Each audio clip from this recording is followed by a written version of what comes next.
Howdy y'all, welcome to Nerd Studio. Hey, we're out at the range today on this windy North Carolina day.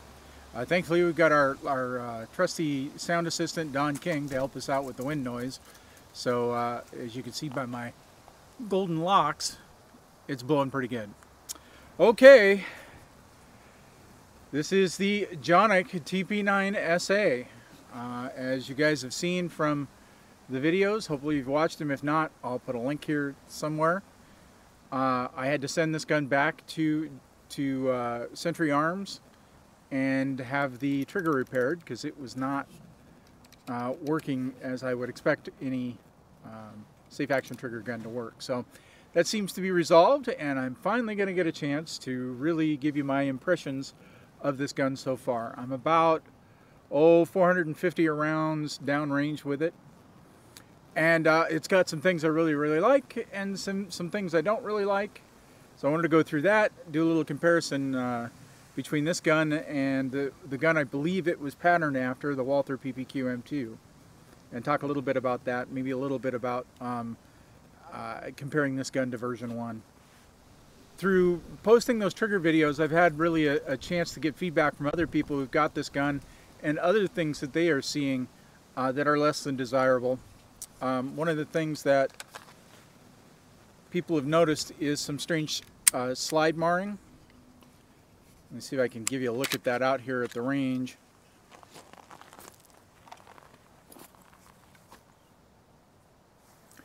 So you can see right in here there's a line being cut into the slide. And what people are posting is that actually is due to the magazine cutting into the slide there, and they're showing wear and tear on the feed lips, or on these lips of the magazine. I can see a little bit there. My guess is it's being caused by this edge of the magazine. Now rumor has it, I've seen some quotes, you can see it right there, and I've seen some quotes that people say are from Century Arms that while it doesn't look good, it won't affect the lifespan or the function of the gun, so they're not worried about it. I have seen one other YouTuber, and I'll post a link to his video, talk about how he sent the gun back, and he's still waiting for it to be returned to see if they're going to repair it. He also reported some strangeness with this trigger spring here, and mine looks, while it looks a little bit, I don't know, odd sitting there in that it's sort of crimped, I don't believe it's actually causing any function problems, and the spring looks fine. So I also had an extended conversation with another owner, and he's able to point out what looks like tool marks and marring all up and down his frame, which you know, I'll post the pictures here that he sent me. It's noticeable. I'm not sure what's going on there, along with you know, really bad experience in the shipping of the handgun, in that the case was really badly damaged. So let me tell you what I actually think. Let me put the slide back on this guy.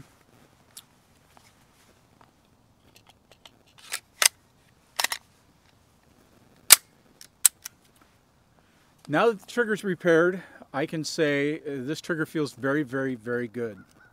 It's obvious to me that what they were going for here was sort of to pattern this after the PPQ, the Walther PPQ M2. The version 1 of this gun was originally done and patterned after the Walther P99. Now, I never owned a P99, but the function and the look and the feel of that gun is very similar. My guess is that's what they were going for here. And here is the Walther PPQ M2. Now, of course, this is a 15 round capacity gun. The Canik is 18 rounds, and so the Canik is a much larger gun, as you can tell, and I think we've looked at this before. But one of the things, and I don't know that I'm actually going to try this, but one of the things that tell me, in all likelihood, that's what they were going for. Here's the magazine from the Canik. Put it away. It's a little hard to do this when you don't have a table sitting here. The magazine from the Canik and the Walther PPQ. It even locks the slide back. Now, you know, that may occur. There may be other guns that'll take these magazines. They're Mechgar magazines. They're pretty common. So But, you know, the indicators are there.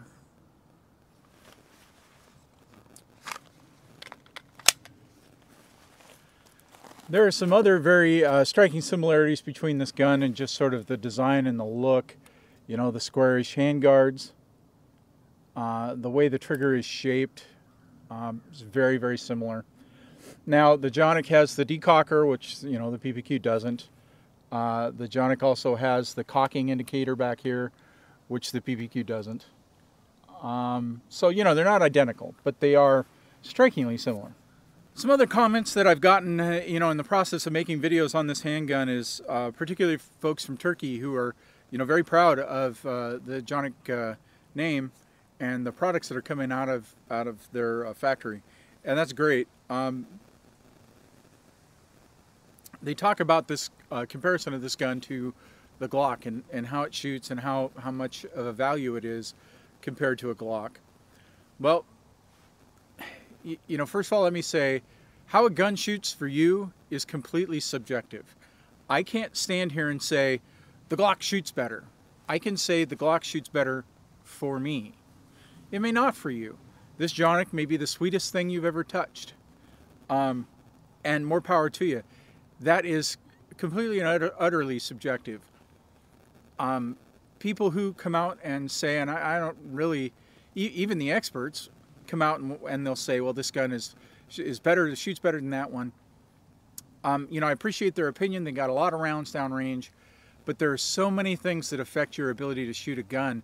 Your experience level with it, your hand size, your eyes, your stance, I mean, there's so many things. I can't tell you what's going to shoot better. I could say this.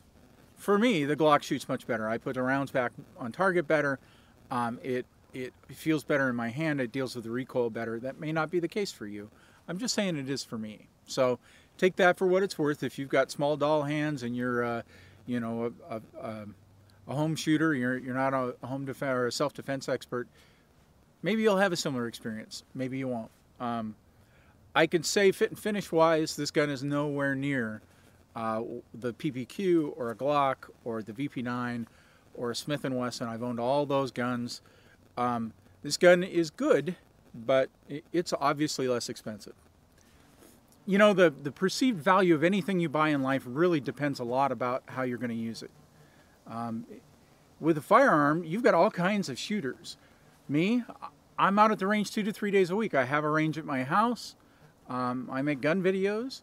I shoot a fair bit. I shoot a lot more than someone who's going to buy a gun, put it in their nightstand for home defense and shoot a few hundred rounds a year.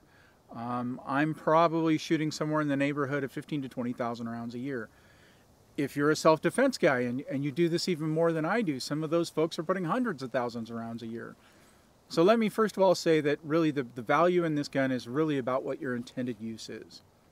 For me, for the amount that I shoot, the amount that you would save on this gun over, say, a Glock or a Smith & Wesson or a Walther just isn't there. There would have to be quite a big price difference between this gun and those to really want to, you know, deal with the fit and finish problems. And that's just the way it is for me. Now, if you're looking for a gun, you know, for self-defense and you want to put it in your nightstand or, you know, in the safe next to your bed, this may not be a bad option. You know, if shooting isn't your thing, you're just looking to fill that home defense need, you know, I really can't say that this is a bad choice. Now that the trigger is fixed, you know, I pull the trigger, the rounds go down range, it shoots, it's comfortable. You know, great capacity, 18 rounds, it might be a good choice for you for that. And that's where it comes out. It really is about what your intended use is. So keep that in mind. All right, I want to shoot a few rounds. I want to talk about one other issue with this gun that I've noticed, and that's my typical target ammo. I buy mostly Freedom munitions, and I've noticed that this gun is having some real serious stovepiping issues with that 124 grain ammo. So we did some really precision hand loads of about 100 rounds of 124 grain with about a medium strength load right in the middle of spec for 9mm 124 grain ball. And so I want to shoot a few of those live and let you see along with me how that test comes out. and we'll go from there. Okay, so we're going to try and reproduce the issue for you here with the 124 grain ball ammo from Freedom Munitions.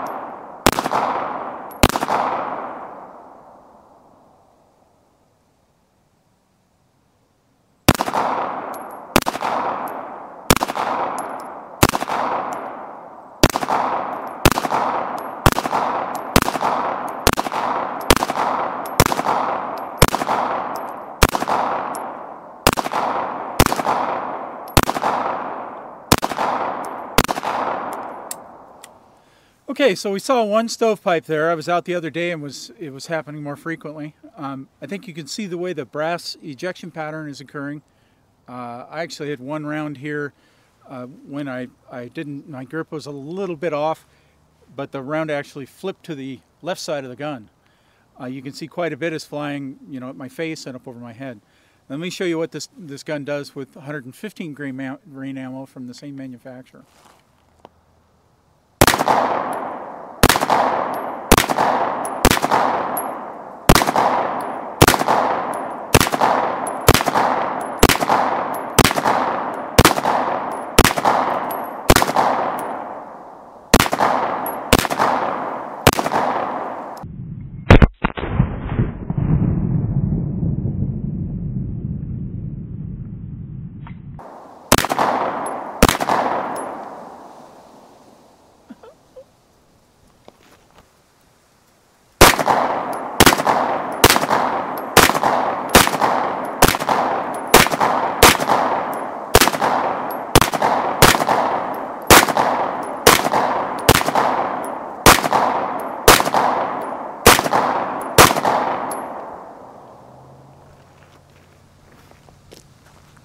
So I think you can see there the ejection pattern of that 115 grain ammo is much better.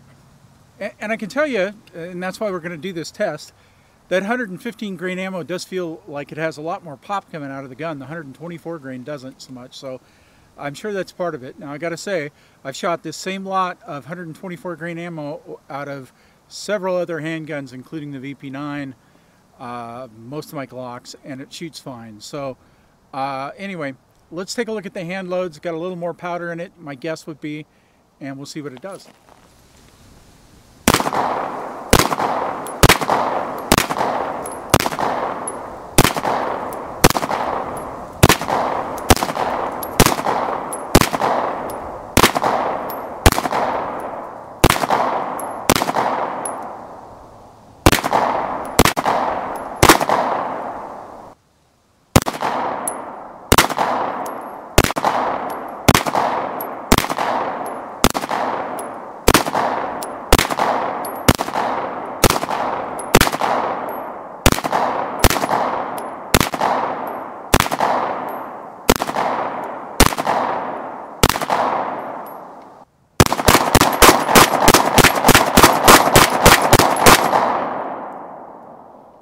You know, folks, I was going to go ahead and put up a paper target and try and shoot a few groups for you, let you know what I thought of the accuracy of the gun.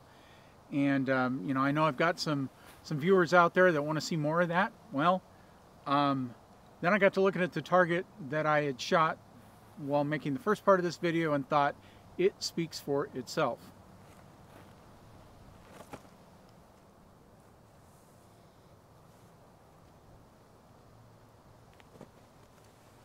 All right, folks, there you go. The Canik TP9SA from Century Arms.